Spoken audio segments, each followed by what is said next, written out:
Baik, bismillahirrahmanirrahim. Assalamualaikum warahmatullahi wabarakatuh. Selamat pagi semuanya. Sebelumnya, perkenalkan nama saya Muhammad Zain. Saya pengampu mata kuliah Arsitektur dan Organisasi Komputer. Nah, di video ini saya akan jelaskan pertemuan ke-13.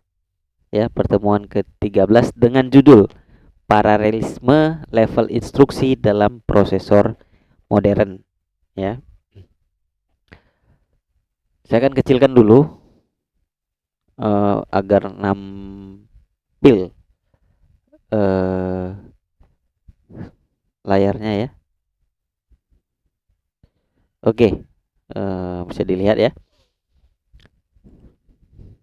Nah, kita akan review dulu materi sebelumnya itu tentang konsep-konsep dasar dalam desain prosesor modern ya. Jadi materi sebelumnya adik-adik baca dulu sebelum sampai ke 13 itu tentang prosesor ya, yang kita kenal sebagai alat untuk memproses data gitu ya, menjadi informasi.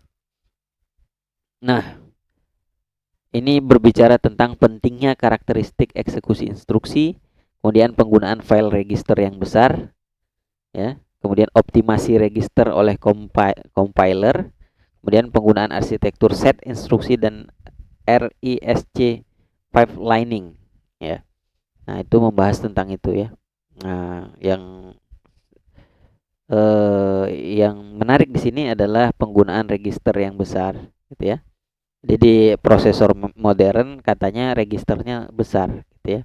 Apa itu register? Nah, ini menarik untuk didiskusikan. Katanya penggunaan register yang besar mengurangi ketergantungan pada memori.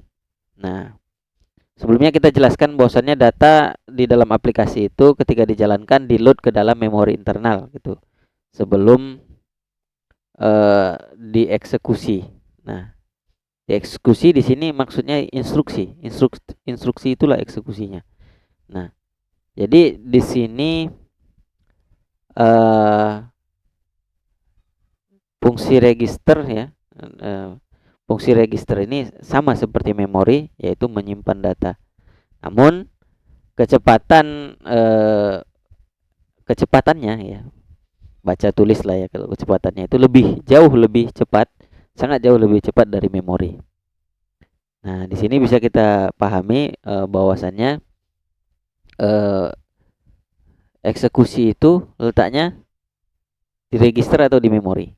Nah, ini kita diskusikan ya. Oke, ini capaian pembelajarannya memahami konsep paralelisme level instruksi, menjelaskan prinsip dasar prosesor superskalar, mengidentifikasi masalah desain dalam prosesor superskalar, memahami mikroarsitektur Intel Core. Nah, ini capaian pembelajarannya. Kita pahami dulu secara teori ya. Paralelisme itu dari kata paralel ya, artinya dua atau lebih pekerjaan dikerjakan dalam satu waktu. Level instruksi adalah konsep dalam desain prosesor di mana banyak instruksi dieksekusi secara bersamaan untuk meningkatkan kinerja sistem komputer ya. ILP mengacu pada kemampuan prosesor untuk mengeksekusi lebih dari satu instruksi dalam satu siklus jam yang dicapai dengan berbagai teknik pipelining dan optimasi eksekusi instruksi. Nah, ini dia ya. Jadi secara teori kita pahami di dalam mikroprosesor ini bisa berjalan dua proses. Ya, kalau kita pahami dari bahasanya bisa paralel gitu ya. Berarti kalau ada tugas ada paralel A yang kita sebut A, kemudian ada B yang bekerja secara paralel. Ya, satu proses A, satu proses B, berarti bisa bekerja secara bersamaan ya, dalam satu waktu. Misal si A itu mengerjakan penjumlahan, si B mengerjakan pengurangan. Nah, pipelining di sini proses eksekusi instruksi dibagi menjadi beberapa tahapan yang berbeda. Instruksi baru dapat dimulai pada setiap siklus jam, sementara instruksi sebelumnya sedang diproses pada tahap yang berbeda. Ini meningkatkan throughput prosesor tanpa memerlukan peningkatan frekuensi jam. Nah, jam di sini jangan di terjemahkan sebagai jam ya. Siklus jam di sini clock. Clock. Clock itu apa, Pak? Gitu. Clock itu bukan juga detik gitu ya. Tapi ya satuan kecepatan dia. Kalau frekuensinya 1 Hz, 1 detik sekali. Kalau 2 Hz, sorry. Ya kalau 2 Hz berarti dua denyutan sekali. 2 denyutan dalam 1 detik. Kalau frekuensinya 1 GHz berarti 1 miliar kali berdenyut dalam 1 detik. Nah, output of order execution, instruksi dieksekusi tidak dalam urutan yang muncul pada program, melainkan berdasarkan ketersediaan sumber daya prosesor. Ini memungkinkan prosesor untuk mengatasi waktu tunggu instruksi yang membutuhkan data yang belum tersedia, sehingga meningkatkan ILP, ya, dynamic scheduling, menggunakan unit khusus untuk menyusun eksekusi instruksi berdasarkan ketersediaan data dan penghindaran ketergantungan instruksi yang akan menunda eksekusi. Nah, itu menarik ya. Ternyata komputer kita ini bisa multi processing gitulah ya. Multi processing dan sangat rumit algoritmanya. Ya, di sini dikatakan ada penjadwalan gitu ya kan. Jadi banyak perintah itu di prosesor itu dijadwalkan agar tidak saling bentrok lah gitu ya. Oke, selanjutnya prosesor superskalar ya adalah jenis prosesor yang mampu mengeksekusi lebih dari satu instruksi dalam satu siklus jam dengan memiliki lebih dari satu unit eksekusi. Prosesor ini mengandalkan paralelisme instruksi yang lebih tinggi dibandingkan dengan prosesor skalar tradisional yang hanya dapat mengeksekusi satu instruksi per siklus jam. Nah, ini kita pahami bahwasannya asumsi kita kemarin sebenarnya ya kan, asumsi kita kemarin komputer sendiri itu kan nggak bisa juga mengerjakan dua hal secara bersamaan. Nah, di sini mungkin dibantahnya ya dengan teknik paralelisme. Ternyata komputer bisa melakukan dua hal berbeda secara bersamaan. Ya, dua hal berbeda secara bersamaan. Nah, kalau diteliti secara filosofi nanti kalian bisa simpulkan sendiri apakah mungkin gitu. Ya, dua hal berbeda dilakukan secara bersamaan. Ya. Komponen utama dari prosesor superskalar meliputi multiple functional unit, memiliki beberapa unit eksekusi seperti ALU ya, FPU floating point unit, dan unit lainnya untuk memungkinkan eksekusi instruksi paralel. Nah, di sini ada istilah FPU ya kan. Kalau dulunya ALU. Kalau yang umum itu ada CU control unit. Jadi ALU, CU, kemudian apa itu komponennya? Jadi CU ini yang mengatur set instruksinya nih, CU control unit. Nah, dia yang mengambilkan data ya dari register, kemudian dialukan ya, diproses. ALU itu aritmetik dan logik, mau diaritmetikakan atau dilogikan data di register itu dikerjaannya si control unit. Nah, di sini dikenal dengan FPU ya, floating point unit, dan unit lainnya untuk memungkinkan eksekusi instruksi paralel. Jadi kita pahami di prosesor itu ada yang namanya frekuensi tadi ya. Kemudian ada lebar data, bandwidth gitu ya. Jadi dalam satuan waktu, clock tadi ya. Clock itu seper semiliar detik kalau frekuensinya misalkan 1 MHz, 1 GHz. sepersemilir detik itu ada misalkan datanya lebarnya 32 bit, berarti 32 bit itu diambilkan, itu siapa yang ngambilkan? Si control unit. Diambil dari mana? Misalkan dari register atau dari memori. Kemudian mau diapai? Itu diserahkan nanti sama si ALU ya, si ALU mau diaritmatikakan atau mau dilogikan, ALU yang ngerjakan. Kemudian si CU-nya ngontrol terus sampai selesai. Kontrolnya apa? Dia ngambil data, nyerahkan ke ALU, hasilnya apa, balikkan kemana, itu diatur sama si CU ya. Instruction dispatch, instruksi yang datang dari instruction queue ya, apa nih, antrian, didistribusikan ke unit eksekusi yang sesuai. Hal ini memungkinkan instruksi yang berbeda dapat dieksekusi pada unit-unit yang berbeda dalam satu siklus jam. Instruction issue. Prosesor ini dapat memulai eksekusi beberapa instruksi pada saat yang bersamaan dengan instruksi yang memiliki ketergantungan data atau dependencies dikendalikan untuk memastikan mereka diproses secara benar.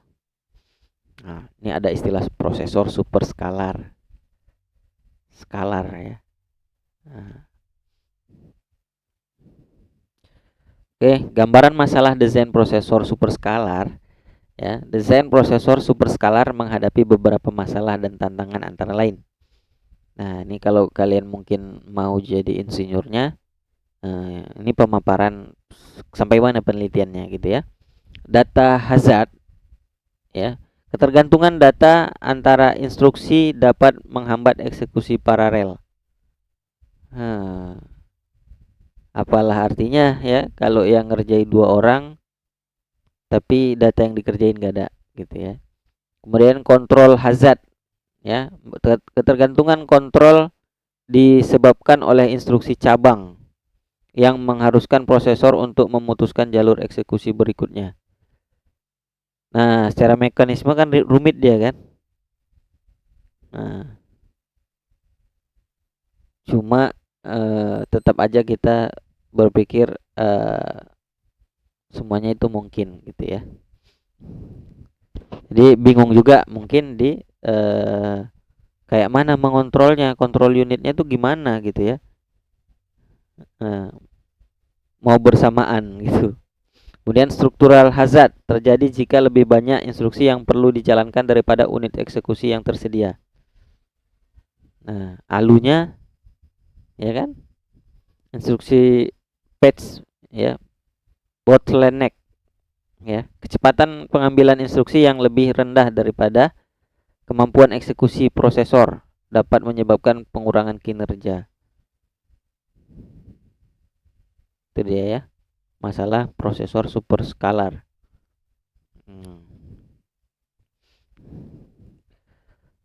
Mikro arsitektur Intel Core ya, penerapan ILP dalam desain prosesor modern ya. Mikroarsitektur Intel Core adalah contoh mikroarsitektur prosesor modern yang menerapkan prinsip-prinsip paralelisme level instruksi atau ILP secara efektif. Intel Core menggunakan sejumlah teknik untuk meningkatkan efisiensi ILP dan kinerja prosesor secara keseluruhan. Fitur utama dari mikroarsitektur Intel Core meliputi super scalar execution, out of order execution, branch prediction, hyper-threading teknologi, turbo boost, cache hierarchy ya. Itu dia.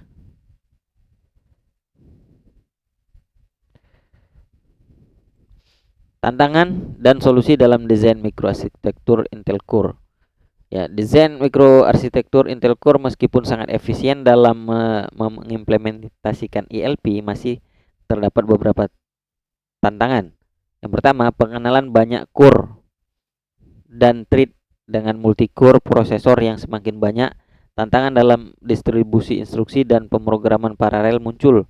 Intel Core mengatasi ini dengan teknologi hyper-threading, di mana lebih dari satu thread dapat dijalankan pada setiap core, serta dynamic thread scheduling untuk memastikan efisiensi ya. Kemudian thermal and power constraint, meningkatkan ELP seringkali memerlukan peningkatan frekuensi atau jumlah unit eksekusi. Nah, ya jumlah alunya tadi ya, yang dapat menyebabkan peningkatan konsumsi daya dan panas. Intel mengatasi ini dengan dynamic voltage and frequency scaling dan power gating untuk mengurangi konsumsi daya pada saat tidak digunakan. Scalability, saat mendesain prosesor untuk aplikasi berbasis cloud computing dan big data, Intel Core harus menghadapi tantangan skalabilitas, terutama dalam mengelola ribuan thread yang berjalan secara paralel. Intel mengatasi ini dengan interconnect berkecepatan tinggi dan cache coherence protokol, ya. Oke, ini kesimpulannya.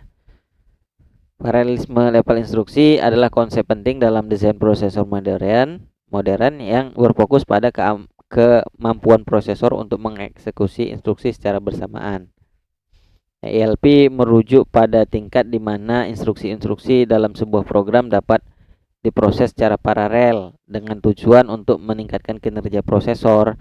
Dalam proses modern, ELP merupakan salah satu teknik utama untuk meningkatkan throughput dan efisiensi, terutama dalam menghadapi tuntutan aplikasi yang semakin kompleks dan memerlukan pemrosesan data dalam jumlah besar. Ya, seperti itu. Nah, sisanya bisa dibaca sendiri ya. Jadi di sini kesimpulannya adalah mungkin asumsi kita ya, asumsi saya yang kemarin di level instruksi itu ya memang nggak ada dua pekerjaan yang bisa dilakukan bersamaan. Ternyata sudah dipikirkan sama orang-orang yang terdahulu dan dicoba untuk memecahkannya ya, untuk membuatnya menjadi mungkin ya. Dua pekerjaan berbeda dilakukan dalam sekali gerak yang disebut clock ya. Dalam sekali gerak, misalkan dia ngerjain PowerPoint, satu lagi ngerjain rekaman ya, misalkan seperti saat ini gitu ya. Berarti kalau tadinya kita anggap satu proses dalam satuan waktu, mereka ini kan penjadwalan ya, dari sini ganti kemari, dari sini ganti kemari secara bergantian gitu. Tapi konsep paralel ini memungkinkan satu instruksi itu, misalkan PowerPoint bersamaan dengan perekaman ya, misalkan menggunakan OBS gitu ya. Jadi berjalan secara bersamaan. Nah, intinya kesimpulannya seperti itu.